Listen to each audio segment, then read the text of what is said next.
O café esfriou sem que Beatriz o tocasse. Ela estava de pé junto à bancada da cozinha, a xícara entre os dedos, os olhos fixos na tela pequena do painel de segurança encostado na parede. A câmera da entrada mostrava o corredor do 14º andar em preto e branco, com aquela granulação fina que aparecia sempre depois da meia-noite. Eram 23h40 de uma quinta-feira de março, e o elevador acabará de abrir suas portas. Rodrigo saiu primeiro. Ele usava o terno cinza que Beatriz havia levado para passar na lavanderia em janeiro, quando ainda achava que havia coisas que valiam a pena salvar. O nó da gravata estava levemente afrouxado, o jeito que ele tinha quando vinha de um jantar longo, e ele carregava na mão direita uma mala de rodinhas que Beatriz nunca havia visto antes. Nova.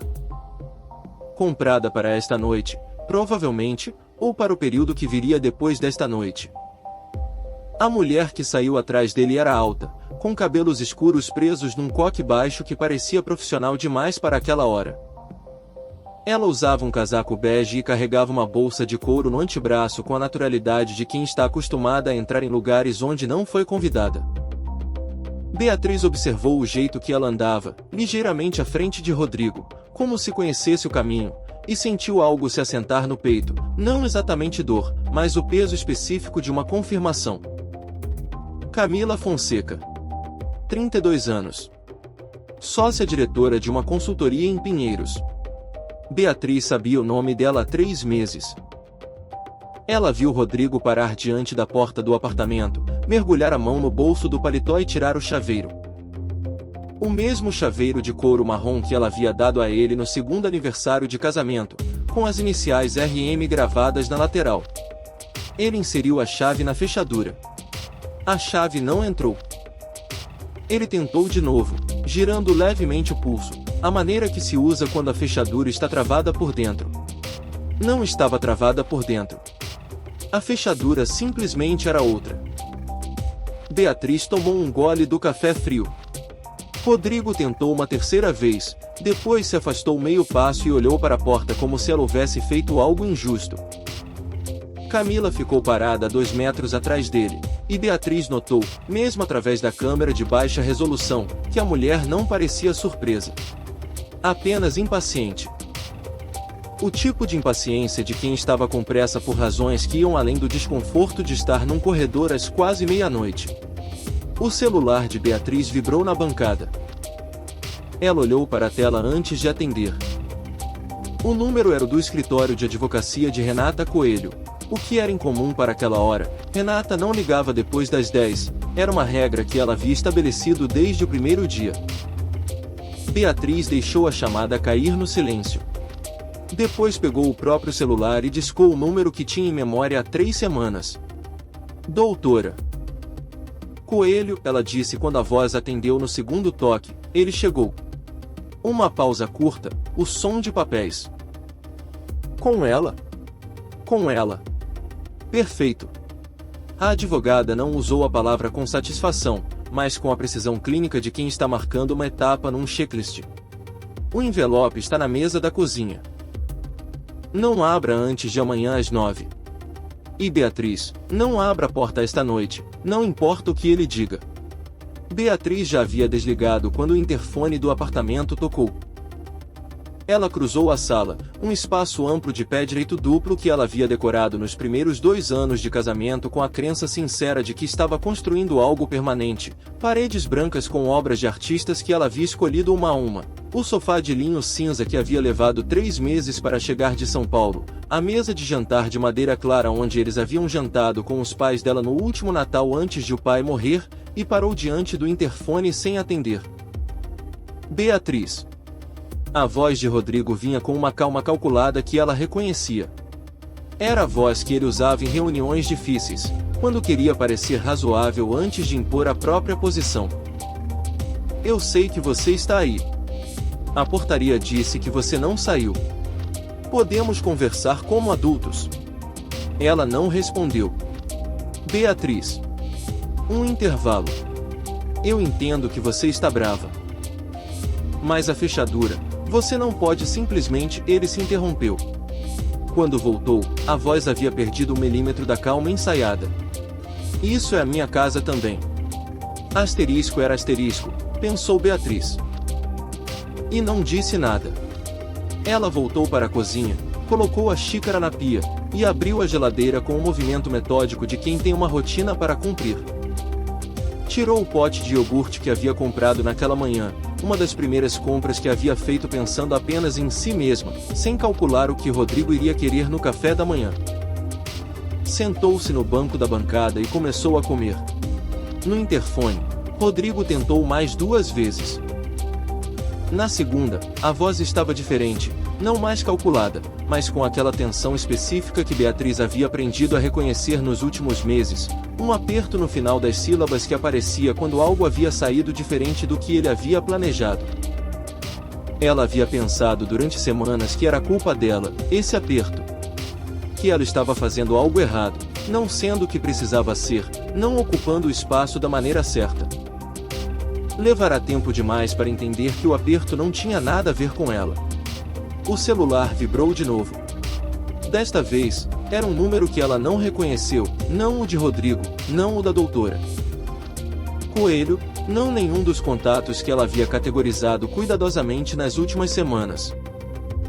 Ela olhou para a tela por 3 segundos, exatamente como havia aprendido a fazer, longa o suficiente para registrar, curta o suficiente para não demonstrar urgência. Depois recusou a chamada e voltou para o iogurte. O envelope na mesa da cozinha era de papel craft, grosso, com o logotipo do escritório Coelho e Associados no canto superior esquerdo. Beatriz havia resistido ao impulso de abri-lo durante todo o dia, havia colocado uma xícara em cima dele pela manhã, como se o peso da porcelana pudesse impedi-la. Agora ela passava os dedos pela borda sem pressioná-la, sentindo a espessura do papel, calculando o que estava dentro pelo que já sabia. Havia coisas que ela sabia. Sabia que o contrato de casamento havia sido assinado 4 anos atrás com uma cláusula que nenhum dos dois havia lido com atenção suficiente, ela porque confiava, ele porque achava que confiar era para quem não tinha poder o suficiente para não precisar. Sabia que o pai dela, Carlos Drummond Assunção, havia passado 2 meses antes de morrer conversando com advogados sobre aquela cláusula, fazendo ajustes, garantindo que as ações da Assunção Participações que ele havia transferido para o nome dela permanecessem onde estavam, qualquer que fosse o resultado do casamento. E havia sabido desde o dia em que encontrou a mensagem aberta no tablet que Rodrigo havia deixado na mesa de centro, que Camila Fonseca havia entrado na vida dele não como uma casualidade, mas com uma agenda. O que ela não sabia ainda era quem estava do outro lado dessa agenda. O corredor do 14º andar ficou silencioso depois de quase meia hora. Beatriz imaginou Rodrigo e Camila descendo de volta para o lobby, Rodrigo provavelmente na frente, a mandíbula travada, já planejando a próxima etapa. Ele não era o tipo de pessoa que aceitava um obstáculo como resposta. Era uma qualidade que ela havia admirado nele quando se conheceram, essa certeza tranquila de que todos os problemas tinham solução se você aplicasse pressão suficiente no lugar certo. Agora ela estava contando com isso. Não da maneira que ele imaginava, mas da única maneira que importava, Rodrigo Monteiro ia continuar pressionando, ia continuar aparecendo, ia continuar tentando resolver isso nos próprios termos. E cada passo que ele desse na direção errada era mais um passo na direção que ela havia traçado. Beatriz lavou a xícara, apagou a luz da cozinha, e foi dormir. Não antes de verificar, uma última vez, que a nova fechadura estava travada por dentro. Beatriz acordou às 6h15 sem despertador, como havia feito toda a sua vida adulta, e ficou deitada por exatamente 5 minutos olhando para o teto da suíte que era inteiramente dela agora, não no sentido jurídico, que já era antes, mas no sentido de que não havia mais um lado da cama que pertencia a outra pessoa, não havia mais o peso do silêncio de quem está fingindo dormir enquanto pensa em outra coisa.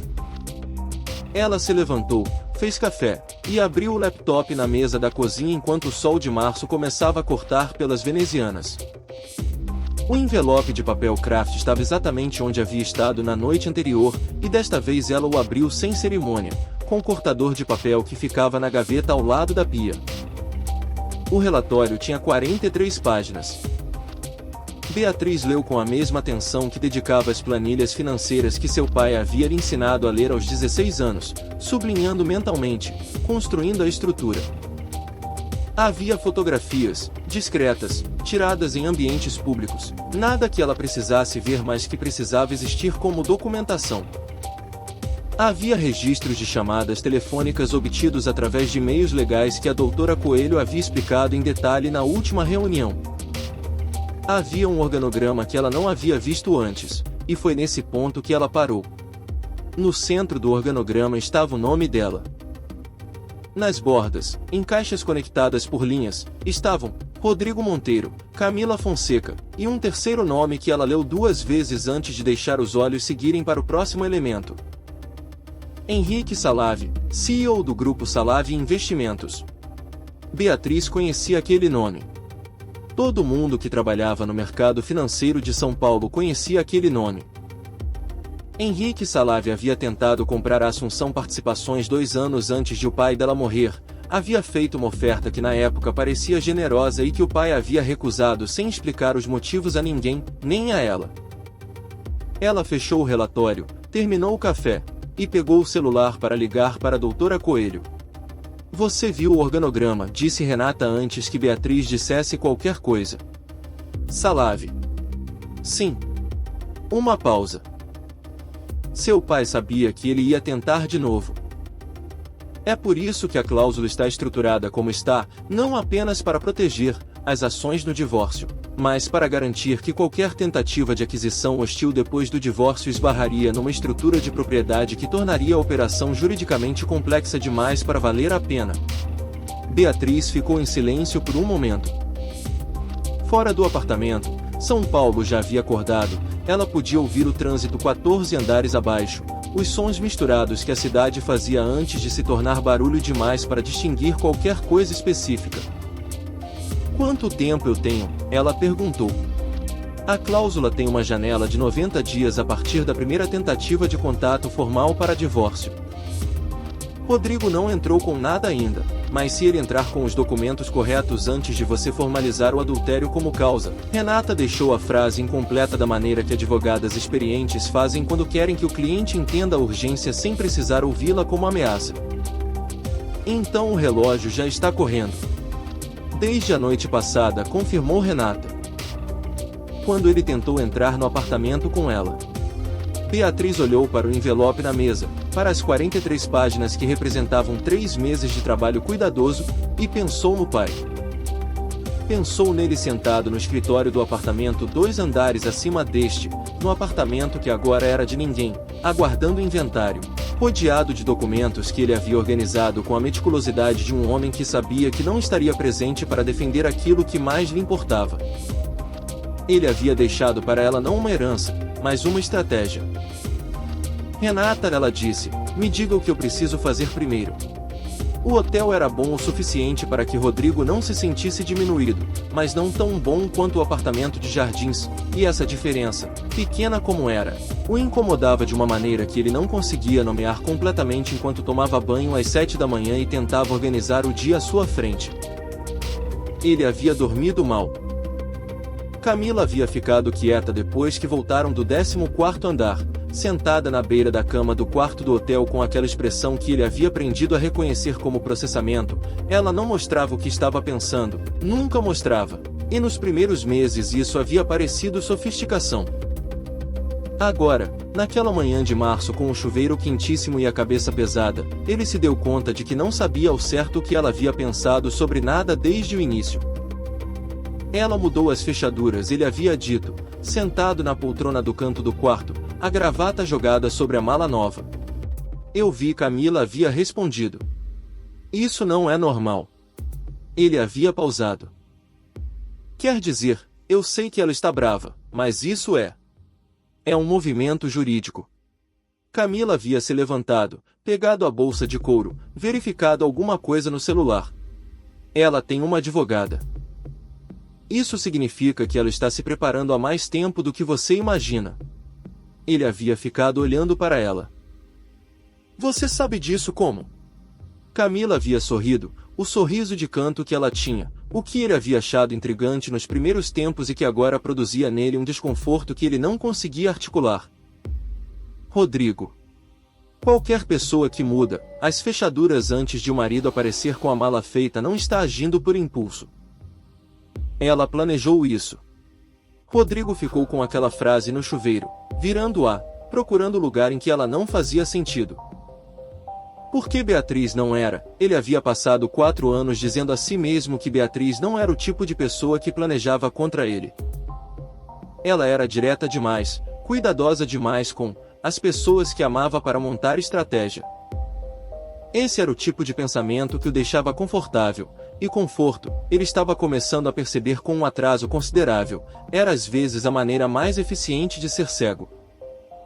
Ele saiu do chuveiro, se vestiu, e ligou para Ricardo Falcão, o advogado da família Monteiro há 20 anos. Preciso saber o que ela pode fazer juridicamente, ele disse sem preâmbulo. Ricardo ficou quieto por um momento, o silêncio específico de alguém que está escolhendo palavras com cuidado. Rodrigo, antes de continuarmos, eu preciso te perguntar uma coisa diretamente. Existe algum documento no contrato de casamento que você assinou sem ler com atenção total? Todo mundo faz isso. Sim, concordou Ricardo, com uma pausa que dizia mais do que a concordância. Me manda o contrato digitalizado hoje. Eu preciso ver o original antes de te dizer o que ela pode ou não pode fazer. Rodrigo desligou com a sensação de que havia falhado num exame para o qual não havia estudado. Do outro lado da cidade, no apartamento temporário que Beatriz havia alugado em Pinheiros 3 semanas antes, um espaço menor, com uma janela que dava para um jardim estreito e uma cozinha que cheirava a tinta nova, Vera Monteiro chegou sem avisar às 10 da manhã de sexta-feira.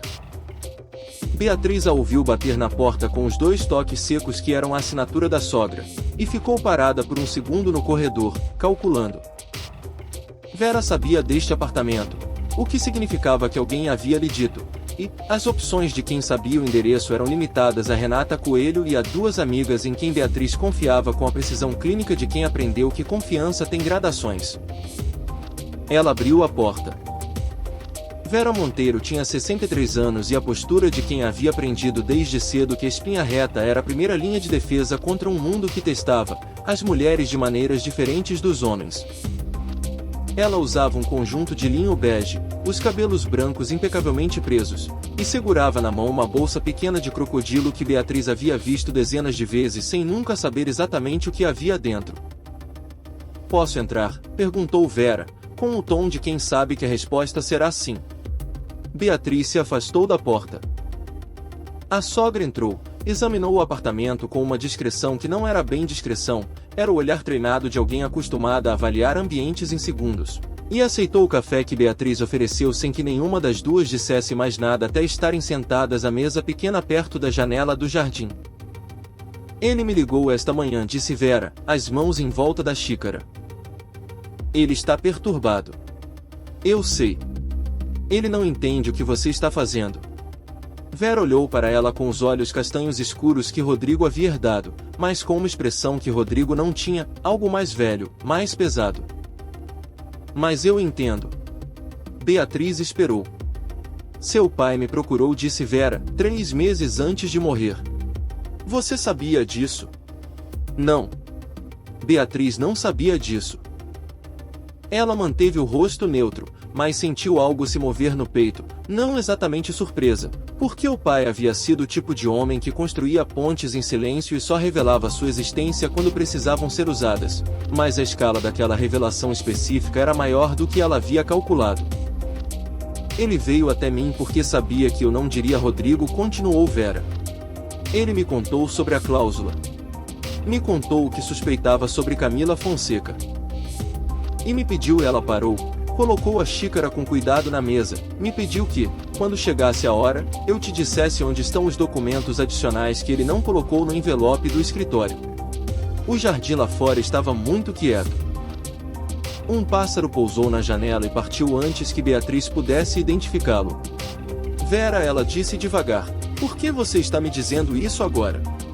A sogra olhou por um longo momento. Porque ontem à noite, quando meu filho apareceu naquele hotel com aquela mulher e me ligou para se justificar, eu percebi que ele não sabe o que está fazendo. Não completamente. Uma pausa. Rodrigo cometeu erros que não têm desculpa. Mas ele está sendo movido por alguém que sabe muito mais do que ele sobre o que está em jogo. E isso, Vera endireitou levemente os ombros. Isso é diferente de um marido simplesmente escolhendo outra pessoa. Beatriz ficou em silêncio. Era uma informação que ela precisava processar com cuidado, porque Vera Monteiro era exatamente o tipo de pessoa que poderia ser usada como peça num tabuleiro maior sem necessariamente ser consciente disso. E confiança era um recurso que ela precisava administrar com mais precisão do que nunca nos próximos dias. Onde estão os documentos? Ela perguntou. Vera abriu a bolsa de crocodilo e tirou um cartão com o endereço de um cartório em Higienópolis. Naquela mesma tarde, num escritório de coworking no 12º andar de um prédio em Pinheiros, Camila Fonseca sentou-se diante de uma tela de laptop e iniciou uma chamada de vídeo. A pessoa do outro lado tinha 50 e poucos anos, cabelos grisalhos cortados rente, e o tipo de rosto que aparecia com regularidade em perfis de revistas de negócios sem nunca revelar muito sobre o que estava por trás dele. Ela mudou as fechaduras, disse Camila sem preâmbulo. Eu vi, respondeu Henrique Salave. Isso significa que ela tem uma advogada. E se ela tem uma advogada que a orientou a agir esta semana especificamente? Camila pausou, calculando em voz alta a maneira que fazia quando queria que o interlocutor chegasse junto à conclusão. Ela sabe sobre a janela dos 90 dias. Salave ficou quieto por um momento. Você garantiu que o documento foi removido do escritório Coelho? Um dos documentos, corrigiu Camila. A fotografia da reunião de novembro. Mas se a advogada dela é tão boa quanto parece ser, ela tem cópias. Uma pausa. Henrique, eu preciso que você entenda, Beatriz Assunção não é o que Rodrigo descreveu para você. Ela não é uma mulher quieta esperando ser informada do que vai acontecer. Ela está jogando, e ela está jogando bem. Então acelere, disse Salave, com a brevidade de quem não está acostumado a receber relatórios de complicações. Eu pretendo, respondeu Camila. E desligou antes que ele perguntasse como. Ela ficou olhando para a tela apagada por um momento, depois abriu o celular e enviou uma mensagem para Rodrigo. Precisamos conversar antes do fim de semana. Não sobre o apartamento. Sobre o contrato. Rodrigo respondeu em 2 minutos, que contrato, Camila fechou os olhos brevemente, com a expressão de alguém que descobriu tarde demais que o aliado que escolheu é menos útil do que parecia. De casamento ela digitou. Que você assinou sem ler, Beatriz chegou ao cartório em Higienópolis às 3 da tarde com o cartão de Vera na mão e o nome do seu pai nos lábios quando a atendente perguntou pelo que ela vinha. Havia um envelope cadastrado em nome dela, depositado 2 meses antes de Carlos Assunção morrer, com instrução de entrega somente mediante apresentação de documento de identidade e de uma senha que Vera havia murmurado antes de sair do apartamento de Pinheiros. O envelope era menor que o da doutora Coelho. Dentro havia uma única folha de papel, manuscrita, com a caligrafia do pai, aquela letra grande e levemente inclinada para a esquerda que Beatriz havia visto nas agendas dele desde criança. Beatriz. Se você está lendo isso, é porque chegou a hora que eu esperava que não chegasse, mas para a qual me preparei da mesma forma que me preparo para tudo, com os documentos certos no lugar certo. No cofre do Banco Meridional, agência Higienópolis, há uma pasta com registros das reuniões entre Salave e representantes da família Monteiro nos últimos 3 anos. Eu não os coletei, um amigo coletou, por razões próprias que ele te explicará se você o procurar. O nome dele é Antônio Frade, e o telefone está no verso desta folha, A cláusula do contrato protege as ações. Mas o que protege a cláusula é a prova de que o adultério não foi acidental. Se você conseguir os dois, a prova do adultério e a prova da orquestração, nenhum juiz do país vai deixar aquela cláusula ser questionada. Eu confio em você. Sempre confiei. Desculpe por ter guardado isso para mim por tanto tempo. Pai. Beatriz dobrou a folha com cuidado, guardou no bolso interno da bolsa, e ficou parada no corredor do cartório por um momento, com a mão sobre o bolso, sentindo o papel através do tecido. Depois saiu, acenou para um táxi, e ligou para a doutora Coelho. Eu preciso de um novo prazo para amanhã, ela disse. E eu preciso que você não me diga que é impossível. Na manhã de segunda-feira, Renata Coelho abriu o sistema de gestão de casos do escritório às 8h30 e ficou olhando para a tela por quase 2 minutos antes de ligar para Beatriz. A pasta do caso está incompleta, ela disse quando Beatriz atendeu. O quê? Beatriz parou no meio do corredor do apartamento de Pinheiros, com a xícara de café ainda na mão. A fotografia da reunião de novembro, a que mostra Rodrigo e Camila juntos no evento da Faria Lima, com registro de data e localização. Ela estava no sistema na última vez que verifiquei na quinta-feira. Esta manhã, não está. Renata falou com a contenção específica de alguém entregando uma notícia ruim que havia esperado não precisar entregar. Alguém entrou no sistema entre quinta à noite e esta manhã. Beatriz ficou em silêncio por 3 segundos. Depois, você tem cópia física? Tenho. Uma pausa. Mas a cópia física está no arquivo que fica no segundo escritório, em Moema. E esse arquivo foi forçado no fim de semana. O alarme não disparou porque alguém sabia o código. A xícara de café de repente parecia pesada demais. Beatriz a colocou sobre a primeira superfície que encontrou, a prateleira do corredor, ao lado das chaves que ela havia trocado, e foi até a janela da sala. São Paulo estava cinza naquela manhã, com as nuvens baixas de março que prometiam chuva para o fim do dia, mas não entregavam nada concreto. Lá embaixo, na rua, a vida seguia com a indiferença que as cidades grandes têm pela escala dos problemas individuais. Quantos documentos temos sem a fotografia? Ela perguntou. O suficiente para iniciar o processo, disse Renata. Mas não o suficiente para garantir que a cláusula se sustente se a família Monteiro contestar com força total. A fotografia era a prova mais limpa que tínhamos, data, localização, público.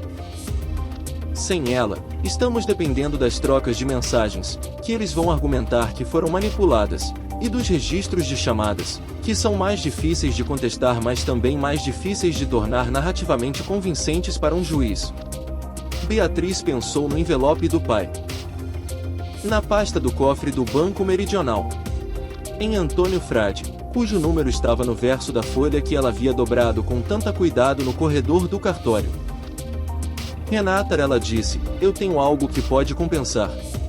Mas preciso de até 48 horas para verificar se é sólido o suficiente. Você tem até o fim de semana, disse Renata.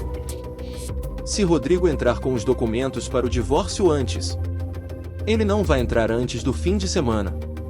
Beatriz disse isso com uma certeza que ela sabia ser parcialmente calculada e parcialmente intuição, mas ambas apontavam na mesma direção. Ele ainda está tentando entender o que está acontecendo. Ele não entra com nada até entender. Ela estava certa sobre isso. Mas errou em não calcular que entender podia acontecer mais rápido do que ela imaginava, e por caminhos que ela não havia antecipado. Rodrigo apareceu no escritório de arquitetura onde Beatriz trabalhava como diretora de projetos na terça-feira à tarde, sem avisar, sem o terno do primeiro dia, de jeans escuro e camisa branca, o que era um Rodrigo que ela havia visto poucas vezes e que era, paradoxalmente, mais difícil de lidar do que o Rodrigo de terno, porque o de jeans parecia mais próximo da pessoa com quem ela havia se casado.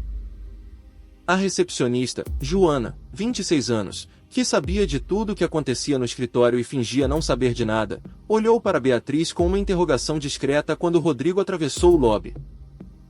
Beatriz fez um gesto quase imperceptível com a cabeça e foi até ele antes que ele chegasse à sua mesa. Não aqui, ela disse em voz baixa. Eles foram para a sala de reuniões pequena do corredor lateral, a que ficava longe das estações de trabalho abertas. Beatriz fechou a porta, ficou de pé perto da janela, e esperou. Rodrigo ficou de pé também, do outro lado da mesa comprida, e por um momento nenhum dos dois disse nada. Era a primeira vez em meses, talvez mais, que eles estavam num espaço pequeno sem que houvesse algo específico a resolver, uma agenda, um evento, uma razão prática que justificasse a proximidade. Era desconfortável da pior maneira, do jeito que é desconfortável quando você reconhece alguém. Eu precisava te ver, ele disse. Você me viu. Ele bufou levemente, não de raiva, mas de frustração com ele mesmo, o que era um gesto que ela não havia esperado. Beatriz. Eu sei que eu não tenho o direito de ter, e pausou, começou de novo, eu fiz coisas que eu não posso desfazer. Eu sei disso. Mas preciso entender o que você está fazendo. Estou me divorciando. Não é só isso. Ele deu um passo ao longo da mesa, não em direção a ela, mas no gesto de quem está tentando organizar o pensamento enquanto caminha. Ricardo me disse que o contrato tem uma cláusula que eu não... Ele parou, passou a mão no cabelo. Por que seu pai colocou uma cláusula no contrato de casamento que você nunca me contou? Por que você nunca leu o contrato de casamento? Era verdade e eles ambos sabiam que era verdade, e o silêncio que seguiu tinha o peso de muitas conversas que não haviam acontecido ao longo de 4 anos. Eu estou tentando te perguntar diretamente, disse Rodrigo, com uma voz que estava perdendo a textura controlada das últimas horas, ficando mais parecida com algo real, se você está usando uma cláusula legal para proteger o que é meu, ela disse. Sim. Beatriz. Rodrigo. Ela se endireitou levemente, não de raiva, mas de precisão. Você veio aqui sem avisar. Você está me pedindo que explique uma decisão que você me forçou a tomar. Eu não preciso justificar nenhuma das duas coisas para você. Ele ficou olhando para ela. E então, ela não havia esperado isso, não havia calculado isso, e mais tarde perceberia que era exatamente por isso que a desestabilizou. Ele disse: você mudou. Sim. Não como ele sacudiu a cabeça, não como uma crítica. Eu estou dizendo que você mudou e eu não percebi quando aconteceu, e eu não sei se foi antes ou depois de eu começar a... Ele não terminou a frase. O celular dele vibrou sobre a mesa. Eles dois olharam para a tela ao mesmo tempo. Asterisco Camila Fonseca asterisco piscou no display por 3 segundos antes que Rodrigo pegasse o aparelho e virasse a tela para baixo. Beatriz olhou para a tela virada, depois para ele. Havia algo no gesto, a rapidez, o ângulo do pulso, o fato de que ele havia feito aquilo de maneira tão automática que claramente não era a primeira vez, que fechou em definitivo alguma coisa que havia ficado levemente aberta por um momento durante aquela conversa. Você deve atender, ela disse. Beatriz. Eu tenho uma reunião em 10 minutos. Ela foi até a porta, abriu. Se você quiser continuar esta conversa, pede para o seu advogado marcar com a doutora Coelho. Ela saiu sem olhar para trás. Mas ela não havia perdido a expressão no rosto dele no segundo antes de ela fechar a porta, não a expressão que ela havia esperado, não raiva nem cálculo, mas algo que se parecia com a percepção tardia e muito específica de ter perdido algo que ele não havia entendido o valor enquanto tinha. Era tarde demais para que isso mudasse qualquer coisa prática. Mas ela ficou com aquele olhar no pensamento durante o resto da tarde de uma maneira que a irritou, porque não havia espaço no plano para coisas que ficavam no pensamento sem servir a nenhuma função específica. Antônio Frade tinha 71 anos, morava num apartamento em Perdizes repleto de livros e plantas, e havia sido sócio minoritário do pai de Beatriz por 15 anos antes de se aposentar. Ela o encontrou na tarde de quarta-feira, sentados numa varanda estreita com vista para a rua. Ele a ouviu explicar a situação com a atenção tranquila de quem não tem mais pressa para nada, e quando ela terminou, ele ficou quieto por um momento olhando para os vasos de samambaia. Seu pai me pediu para guardar aqueles documentos porque sabia que, se ficassem com ele, a família Monteiro poderia alegar que foram fabricados em benefício da herança. Antônio cruzou os braços com cuidado, os cotovelos apoiados sobre os braços da cadeira. Eles estavam comigo porque eu não tenho nada a ganhar com o resultado desta história. Eu sou uma testemunha neutra. Você vai depor? Ela perguntou. Se necessário. Ele a olhou com uma tranquilidade que ela precisava naquele momento de uma maneira que não havia esperado precisar. Beatriz, seu pai passou os últimos 2 anos da vida construindo uma estrutura para te proteger. Não porque duvidava de você, mas porque sabia que, quando chegasse a hora, você não poderia estar dependendo apenas da sua própria palavra contra a de pessoas com muito mais recurso e muito menos escrúpulo. Ele se levantou, foi até dentro do apartamento, e voltou com uma pasta fina de plástico transparente. São cópias certificadas, ele disse. As originais estão no cofre do Banco Meridional, como seu pai escreveu. Mas essas cópias têm a mesma validade jurídica, porque foram autenticadas por um cartório antes de eu recebê-las. Beatriz pegou a pasta com as duas mãos. Dentro havia 12 páginas de registros, datas, locais, participantes, de reuniões entre representantes do Grupo Salavi e membros do Conselho da Família Monteiro, incluindo uma reunião específica de setembro do ano anterior onde o nome de Camila Fonseca aparecia como facilitadora de contato. Ela não era apenas a amante de Rodrigo. Ela era a ponte entre Salavi e a família Monteiro. E a família Monteiro, ou pelo menos parte dela, sabia o que estava sendo construído. Beatriz fechou a pasta. A chuva que São Paulo havia prometido na segunda-feira finalmente chegou na tarde de quarta, e ela ouviu as primeiras gotas baterem na varanda enquanto ainda estava processando o que havia acabado de receber. Antônio foi buscar um guarda-chuva sem que ela pedisse e o colocou sobre a mesa da varanda com o gesto simples de alguém que havia aprendido que os cuidados pequenos eram os que ficavam. Quando você foi à reunião do Banco Meridional, ele disse, voltando para a cadeira, você encontrou alguma coisa além dos registros? Ainda não fui, disse Beatriz. Amanhã. Ele acenou com a cabeça. Vá cedo. E leve a doutora Coelho se puder. O que está lá é mais completo do que o que eu tenho. Ela saiu com o guarda-chuva emprestado e a pasta dentro da bolsa, caminhando sob a chuva fina de março que transformava os paralelepípedos de perdizes em espelhos irregulares. O celular tocou 2 vezes, uma vez o número da doutora Coelho, que ela atendeu, uma vez um número que ela não reconheceu, que ela não atendeu. Mais tarde, quando fosse verificar, descobriria que o número desconhecido era de um celular pré-pago. E que havia uma mensagem de texto enviada daquele número às 5h47 da tarde daquela quarta-feira, precisamos conversar antes que você cometa um erro que vai custar mais do que as ações valem. CF*. Beatriz leu a mensagem às 11 da noite, deitada no apartamento de Pinheiros com a pasta de Antônio Frade sobre a mesa da cozinha. Ela não respondeu, mas guardou o número. A mensagem de Camila ficou sem resposta por 2 dias. Beatriz havia aprendido com o pai que silêncio não era ausência, era pressão. Cada hora que ela não respondia era uma hora que Camila passava calculando o que o silêncio significava, construindo cenários, e cenários construídos com informação incompleta eram um ambiente mais fértil para erros. Na quinta-feira de manhã, ela foi ao Banco Meridional com Renata Coelho.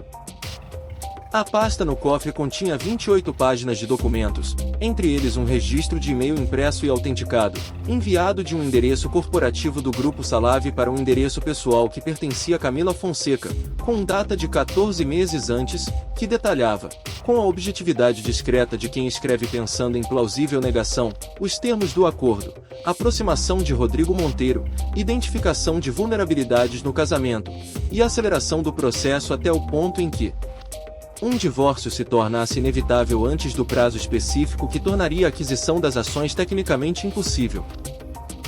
Renata leu o documento 2 vezes em silêncio, depois baixou o papel com uma lentidão que Beatriz havia aprendido a reconhecer como o equivalente advocatício de um suspiro de alívio. Com isso, disse Renata, e com os registros de Antônio Frade, e com o que ainda temos das trocas de mensagens, ela organizou os papéis com precisão, a cláusula é inquestionável. E mais, Camila Fonseca tem exposição criminal por indução fraudulenta a ato jurídico lesivo.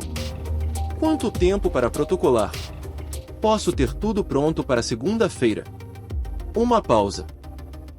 Beatriz, você quer dar uma chance a Rodrigo de ver isso antes que eu protocole? Às vezes, quando a outra parte entende completamente a posição em que está. Não, disse Beatriz. Depois reconsiderou. Ainda não. Ela não sabia ainda por que havia dito asterisco ainda não asterisco em vez de asterisco não asterisco. Guardou essa incerteza no mesmo lugar onde havia guardado a expressão do rosto de Rodrigo na sala de reuniões do escritório, e tentou não examinar nenhuma das duas coisas com muita atenção. Camila Fonseca ligou na sexta-feira às 14h, não para o número de Beatriz, que ela não tinha, mas para o escritório de arquitetura, pedindo por Beatriz Assunção com a naturalidade de quem faz isso com frequência. Joana, na recepção, colocou a chamada em espera e foi até a mesa de Beatriz. Tem uma mulher no telefone. Disse que o nome dela é Camila Fonseca e que você sabe quem ela é. Beatriz ficou imóvel por um segundo. Depois, transfere. A voz de Camila era mais suave do que ela havia imaginado, não suave como gentileza, mas suave como material bem fabricado, o tipo de textura que revela a qualidade exatamente até o ponto em que você quer revelar. Beatriz Assunção, disse Camila, como se estivesse confirmando um endereço. Finalmente. Você ligou para o meu trabalho, disse Beatriz. Você não respondeu à mensagem. Uma pausa com peso calculado. Eu entendo que a situação é emocionalmente complexa. Mas acredito que você é uma pessoa inteligente o suficiente para separar o emocional do estratégico, e é sobre o estratégico que eu queria conversar. Então converse. Camila ficou quieta por um momento, uma pausa que não era hesitação, mas ajuste, a pausa de quem esperava mais resistência e está recalibrando. Você encontrou os documentos do cofre. Não era uma pergunta. Beatriz não confirmou nem negou. Eu sei que você encontrou, continuou Camila, porque Antônio Frade me ligou esta manhã. Uma pausa mais curta. Ele é um homem honesto e honesto demais para guardar um segredo quando alguém faz a pergunta certa. Asterisco Antônio asterisco Beatriz sentiu algo se contrair, não exatamente traição, Antônio não tinha como saber, mas o reconhecimento de que havia uma peça que ela havia subestimado. O que você quer? Perguntou Beatriz. Eu quero reunir com você. Hoje, se possível. Há um café em Jardins, Camila deu o endereço, às 5h. Venha sozinha. Não porque eu esteja tentando fazer algo dramático, mas porque o que eu tenho para propor é mais simples do que você imagina, e presença de advogada complica coisas simples. Beatriz deveria ter dito não. Deveria ter dito asterisco fale com a doutora Coelho asterisco. Deveria ter desligado e ligado imediatamente para Renata. Em vez disso, ela disse, eu estarei lá. O café era o tipo de lugar que existe na periferia dos bairros ricos de São Paulo para a conveniência de quem precisa de reuniões que não aparecem em calendários corporativos, discreto sem ser escondido, frequentado por pessoas que sabiam como parecer ocupadas com outras coisas. Camila já estava lá quando Beatriz chegou, numa mesa de canto com 2 cafés pedidos, o que era um gesto de controle tão evidente que Beatriz quase sorriu. De perto, Camila Fonseca era diferente da câmera de segurança. Mais velha do que parecia nas fotografias, 32 anos que carregavam a competência específica de quem havia construído coisas no mundo real, não apenas planejado. Os olhos eram escuros e diretos, e ela olhou para Beatriz com o tipo de avaliação franca que reconhece uma igual. Obrigada por vir, disse Camila. Não me agradeça ainda. Beatriz sentou-se, não tocou o café. Você tem 10 minutos. Use bem. Camila fechou as mãos em volta da própria xícara. Você tem documentos que me colocam em posição juridicamente vulnerável.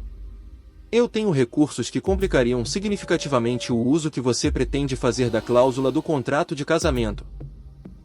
Proposta: você retira a cláusula do processo, aceita uma divisão de ativos convencional, que ainda deixa você em posição favorável, e em troca eu garanto que nenhum dos documentos que comprometem sua posição chegue a um juiz. Beatriz ficou olhando para ela por um momento.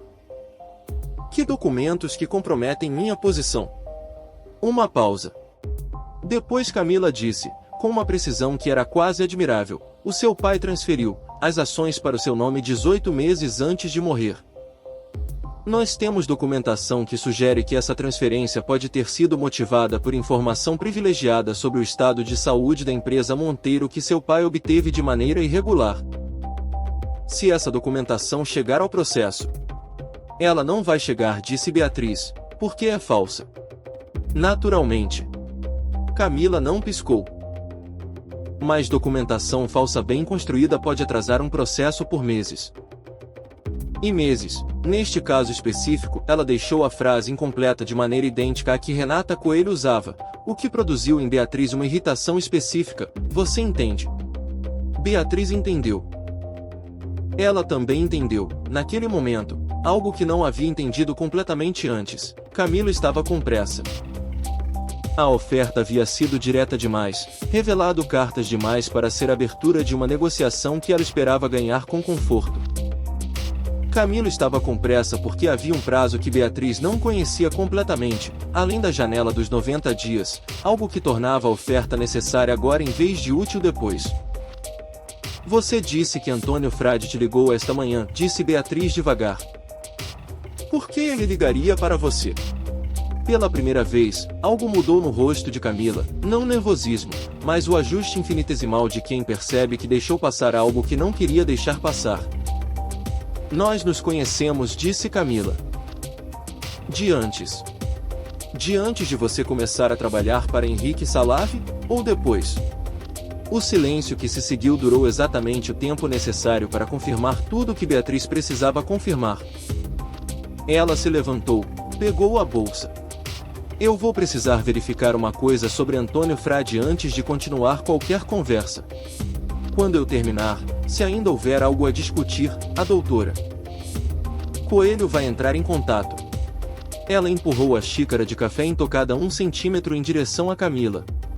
Obrigada pelo café. Ela estava no táxi de volta para Pinheiros quando o celular tocou. Era Rodrigo. Ela olhou para o nome na tela por 2 toques completos, o suficiente para perceber que estava hesitando, o que era informação sobre si mesma que ela preferia não ter naquele momento, e atendeu. Eu li o contrato, ele disse sem preâmbulo. Beatriz ficou em silêncio. O contrato inteiro. A voz dele era diferente de todas as outras vezes que ela havia ouvido nas últimas 2 semanas, não a calma calculada do corredor do hotel, não a frustração contida do escritório de arquitetura, mas algo mais nu, o som de uma pessoa que havia chegado ao fim de um processo interno e estava do outro lado sem saber exatamente o que havia encontrado lá. A cláusula que seu pai colocou. Eu entendi o que ela significa. E eu entendi, ele parou. Beatriz, eu preciso te perguntar uma coisa diretamente. Pergunte. Camila sabia sobre essa cláusula antes de me conhecer. A chuva havia voltado. O táxi parou num sinal vermelho e os faróis dos carros do lado faziam reflexos laranja no asfalto molhado. Sim, disse Beatriz. Uma pausa longa. Desde quando você sabe? Desde que li o relatório da doutora Coelho. Há 3 semanas. E você não me disse. Não era uma acusação. Era mais parecido com alguém que está reconstituindo o mapa e encontrando o próprio nome num lugar que não esperava. Você não estava em posição de receber essa informação de mim, ela disse. Você estava, ela escolheu a palavra com cuidado, ocupado com outras coisas. Outro silêncio. Mais longo desta vez. Eu fui um idiota, ele disse. E não disse de maneira performática, não com o peso de quem quer ser absolvido, mas com a planura específica de quem está enunciando um fato verificado. O sinal abriu. O táxi avançou. Rodrigo, disse Beatriz, eu vou protocolar na segunda-feira. Eu sei. Uma pausa. Eu não vou contestar a cláusula. Ela ficou em silêncio. Mas eu preciso te dizer uma coisa antes de segunda-feira. A voz dele ficou mais baixa, não pela emoção, mas pelo volume deliberado de quem está dizendo algo que não quer que vaze pela linha. Camila me disse hoje de manhã que tem documentação que pode ser usada contra você. Sobre a transferência das ações do seu pai. Eu não sei se é verdade, mas... Não é. Eu sei que não é. Ele disse isso com uma imediatez que ela não esperava. Mas ela vai tentar usar de qualquer jeito. E ela tem recursos que eu não tenho como bloquear completamente. Uma pausa. Eu tenho algo que pode ajudar. Alguma coisa que ela me mostrou em setembro, antes de eu entender o que estava acontecendo. Uma conversa gravada, ela gravou sem que eu soubesse, eu acho que era para me controlar, onde ela fala com alguém sobre os documentos falsos. Eu tenho o arquivo. O táxi chegou ao apartamento de Pinheiros. Beatriz não desceu. Por que você está me dizendo isso? Ela perguntou. A pausa desta vez era diferente das anteriores. Não calculada, não de ajuste. Era o tipo de pausa que existe quando uma pessoa está sendo honesta com ela mesma em tempo real. Porque eu devia ter lido o contrato, disse Rodrigo. E por que seu pai o escreveu para proteger você? E ele não terminou.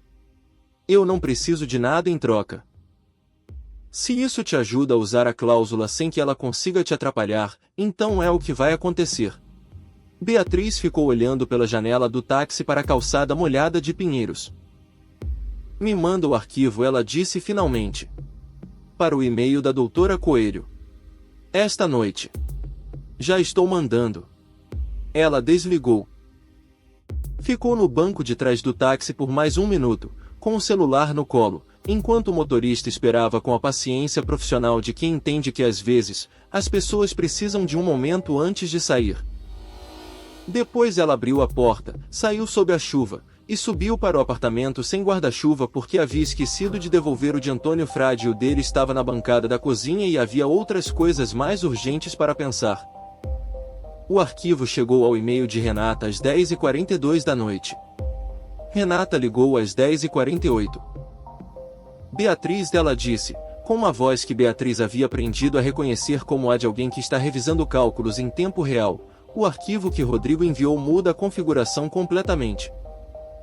Com isso, eu posso protocolar segunda-feira de manhã e a posição deles não tem para onde ir. Eu sei. Você sabia que ele ia fazer isso?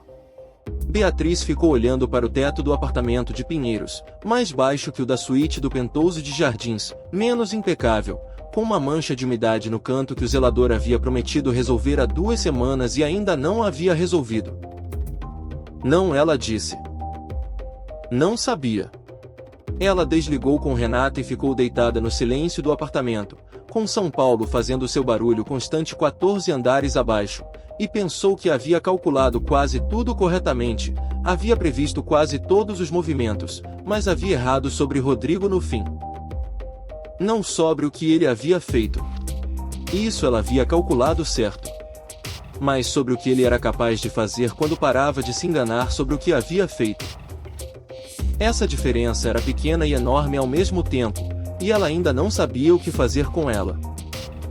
Segunda-feira chegou com o céu limpo que São Paulo raramente oferece em março, aquele azul específico que aparece depois de vários dias de chuva como se a cidade houvesse lavado algo que estava precisando lavar a tempo. Beatriz acordou às 6, fez café, e ficou de pé junto à janela do apartamento de Pinheiros assistindo ao sol subir sobre os telhados enquanto o celular de Renata Coelho ainda estava mudo. Eram cedo demais, os protocolos só abririam às 9. Às 8h45, o celular dela tocou. Era um número que ela não havia salvo, mas que havia visto antes, e ela atendeu com a calma específica de quem havia passado o fim de semana se preparando para a possibilidade de ser surpreendida. Beatriz Assunção, disse Camila Fonseca do outro lado da linha. Não havia mais a suavidade fabricada do café de sexta-feira. A voz era direta, quase limpa de performática. Você sabe que o arquivo que Rodrigo mandou para sua advogada vai me expor. Sei. E você também sabe que eu posso complicar o processo de qualquer jeito, mesmo sem os documentos falsos. Tenho recursos que... Camila. Beatriz colocou a xícara sobre a bancada. Você não está ligando para ameaçar. Você está ligando porque está com medo e quer saber se há uma saída que não passe por um processo criminal. Uma pausa curta. Não há. Boa segunda-feira. Ela desligou. O celular ficou quieto por 2 minutos. Depois Camila enviou uma mensagem, eu preciso de 1 hora com você e com Rodrigo antes de você protocolar. Presencialmente. Não como negociação, como encerramento *. Beatriz ficou olhando para a mensagem. Depois encaminhou para Renata com uma linha, asterisco, o que você acha, asterisco. Renata respondeu em 3 minutos, asterisco, depende do que ela tem a dizer e se Rodrigo concordar em estar presente. Se for para fechar um acordo que agilize o processo, pode valer. Se for para manobrar, não, asterisco. Beatriz encaminhou a mensagem de Camila para Rodrigo sem comentário. Ele respondeu em 4 minutos, asterisco, eu vou. Onde e quando você quiser, asterisco. Eles se encontraram às 10 da manhã num escritório de advocacia neutro, não o de Renata, que ficaria à disposição por telefone, num prédio na Avenida Paulista que Beatriz havia escolhido porque era território de ninguém. Renata estava do lado de fora numa sala de espera com acesso por vídeo ao que acontecia dentro, por medida de segurança que havia sido ideia da própria Beatriz. Camila chegou com 10 minutos de atraso, o que Beatriz reconheceu não como descuido mas como uma tentativa de reequilibrar uma dinâmica que ela sabia que havia perdido. Sem o coque profissional do primeiro dia, os cabelos soltos, o casaco escuro, a postura levemente diferente, como alguém que havia trocado uma armadura por outra. Rodrigo estava sentado do lado direito de Beatriz, o que havia acontecido organicamente, sem que nenhum dos dois houvesse planejado. Ele havia chegado antes de Camila e havia simplesmente sentado no lado que restava, e só quando Camila entrou pela porta Beatriz havia notado a configuração e o que ela implicava. Camila notou também. Algo passou pelo rosto dela, não exatamente surpresa, mas como a confirmação de um cálculo que ela havia feito tarde demais para ser útil. Obrigada por virem, ela disse, sentando-se no lado oposto da mesa, sozinha. Sem advogado. Beatriz havia notado isso e o havia registrado como dado. Você pediu 1 hora, disse Beatriz. Que quer dizer? Camila colocou as mãos sobre a mesa. Eu quero fazer um acordo que evite o processo criminal. Em troca, eu entrego voluntariamente toda a documentação que tenho sobre as intenções do Grupo Salavi em relação às ações Assunção, incluindo registros que vão além do que está no cofre do Banco Meridional. Uma pausa. Documentos que comprometem Henrique Salavi de maneira significativamente mais direta do que qualquer coisa que você já tem. A sala ficou quieta por um momento. Rodrigo olhou para Beatriz. Ela não olhou de volta, estava olhando para Camila com a atenção que dedicava a contratos, procurando o ponto onde a linguagem ficava mais cuidadosa do que necessário. Por que você entregaria isso? Perguntou Beatriz. Camila ficou em silêncio por um momento. E então, pela primeira vez desde que Beatriz a havia visto pela câmera de segurança naquela noite de março, algo no rosto dela deixou de ser estratégico. Era um cansaço, não de semanas, mas de anos. O tipo de cansaço que vem de carregar um papel por tempo demais. Porque eu entrei nisto achando que era um negócio, ela disse. E ficou muito mais complicado do que um negócio. Ela não olhava para Rodrigo enquanto dizia isso. Olhava para a mesa. Salavi vai me usar como anteparo de qualquer jeito, quando o processo começar. Prefiro ser quem entrega do que quem é entregue. Rodrigo disse, com uma voz que estava muito quieta, você sabia desde o início que não era sobre mim. Não era uma acusação. Era mais próximo de uma pessoa que está terminando de montar um quebra-cabeça em voz alta. Eu sabia desde o início que você era um caminho, disse Camila, com a honestidade direta de alguém que parou de construir narrativas. Não o destino. O silêncio que se seguiu tinha uma qualidade diferente dos silêncios dos últimos dias. Era o silêncio de coisas que haviam sido ditas completamente. Beatriz foi a primeira a falar. Renata, ela disse, alto o suficiente para o microfone que estava na lapela, você está ouvindo? A voz de Renata veio pelo pequeno speaker no centro da mesa, ouvindo tudo. O acordo é possível. Uma pausa de 3 segundos, o tempo de Renata repassar os parâmetros que elas haviam discutido no fim de semana. É possível, se a documentação que ela oferece for verificável e se cobrir o que ela afirma cobrir. Vou precisar de acesso antes de assinar qualquer coisa. Beatriz olhou para Camila. Você concorda com a verificação antes do acordo? Sim. Então a doutora Coelho vai entrar nesta sala em 5 minutos e vocês vão trabalhar os termos. Beatriz se levantou. Eu vou esperar do lado de fora. Ela estava na porta quando Camila disse, sem levantar a voz, Beatriz. Ela parou, mas não se virou completamente. Seu pai foi um homem muito mais esperto do que qualquer um de nós calculou. Uma pausa. Inclusive Salavi. Beatriz ficou de costas por um segundo. Depois saiu sem responder, porque não havia nada que precisasse ser dito que já não estivesse nos documentos. A verificação levou até as 2 da tarde. Renata saiu da sala 2 vezes para falar com Beatriz no corredor, com o rosto de alguém que está recalibrando para cima o que havia esperado encontrar. Na segunda vez, ela disse, o material dela é suficiente para abrir uma investigação independente sobre Salavi. O que muda completamente o peso do processo. O acordo vai segurar o processo criminal contra ela. Reduz significativamente a exposição. Não elimina, ela ainda vai responder por algumas coisas, mas a cooperação pesa. E o material que ela está entregando é valioso demais para ser ignorado pelo MP. Renata cruzou os braços, olhou para o final do corredor onde Rodrigo estava de pé junto à janela, o olhar para a Avenida Paulista lá embaixo. Você vai protocolar hoje à tarde? Sim. Com a cláusula intacta. Com a cláusula intacta. Beatriz olhou também para Rodrigo por um momento. E com o arquivo que ele enviou como prova complementar. Renata acenou com a cabeça e voltou para a sala. Beatriz ficou no corredor. Depois de um momento que ela depois não saberia exatamente quanto tempo havia durado, ela foi até onde Rodrigo estava. Ele não havia se movido da janela.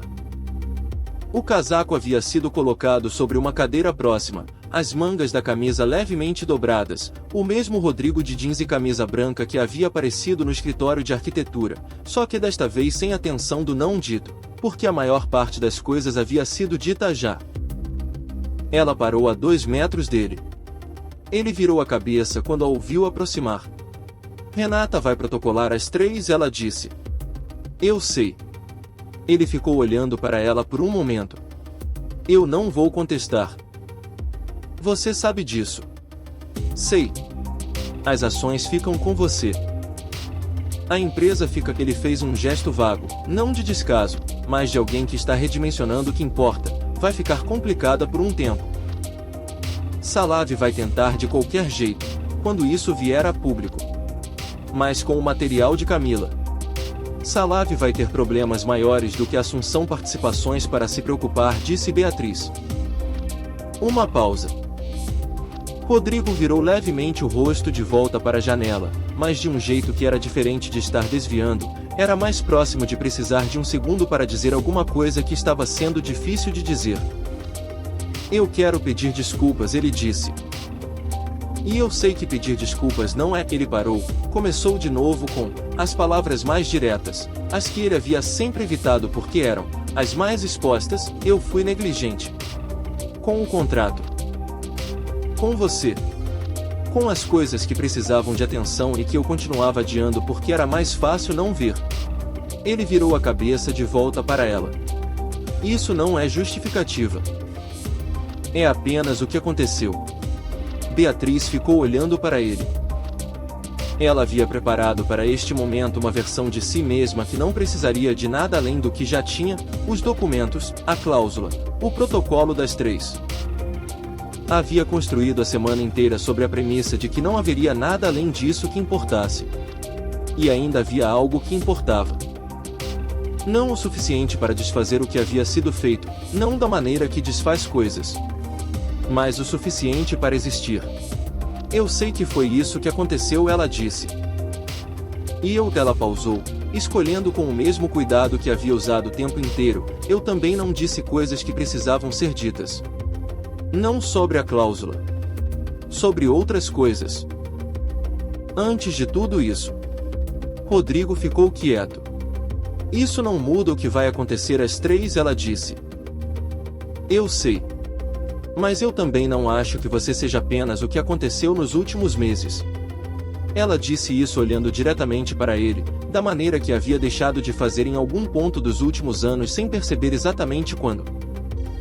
Você fez coisas que eu não consigo e não quero desfazer as consequências. E você também fez, nesta semana, uma coisa que ela não terminou com palavras. Fez um pequeno gesto com a cabeça, o tipo de gesto que entre duas pessoas que se conhecem bem o suficiente serve como frase completa. Rodrigo ficou olhando para ela por um momento. E então disse, com uma voz mais baixa do que as anteriores, posso te perguntar uma coisa? Pergunte. Se eu te pedir que a gente comece do zero, não do ponto onde estávamos, porque esse ponto não existe mais, mas do começo de verdade, você vai dizer não imediatamente ou vai pensar? A Avenida Paulista lá embaixo continuava com seu ritmo indiferente, os carros, e as pessoas e o barulho que não parava para perguntas difíceis. Vou pensar, disse Beatriz. Não era assim. Ela precisava que ele entendesse que não era assim. Mas ele entendeu, ela viu no jeito que ele assentiu, levemente, com um tipo de aceitação que é diferente da resignação porque carrega a possibilidade de que a resposta mude. Que vou pensar dito por Beatriz Assunção era a coisa mais honesta que ela podia oferecer naquele momento, e que honestidade era mais do que ele havia ganho em muito tempo. Então eu vou esperar que você pense, ele disse. Renata saiu da sala às 2h40, com a pasta de protocolos na mão e a expressão de quem está pronta para ir ao fórum. Beatriz foi até ela, pegou a pasta, assinou onde precisava assinar. Às 3h14 da tarde de uma segunda-feira de março com o céu azul que São Paulo raramente oferecia, o processo foi protocolado. Nos dias que se seguiram, as coisas aconteceram com a inevitabilidade ordenada de dominós que haviam sido posicionados com cuidado ao longo de meses. Henrique Salave foi notificado na quarta-feira, quando o material de Camila chegou ao Ministério Público por um canal que Renata havia preparado em paralelo ao processo de divórcio. A investigação foi aberta na quinta-feira.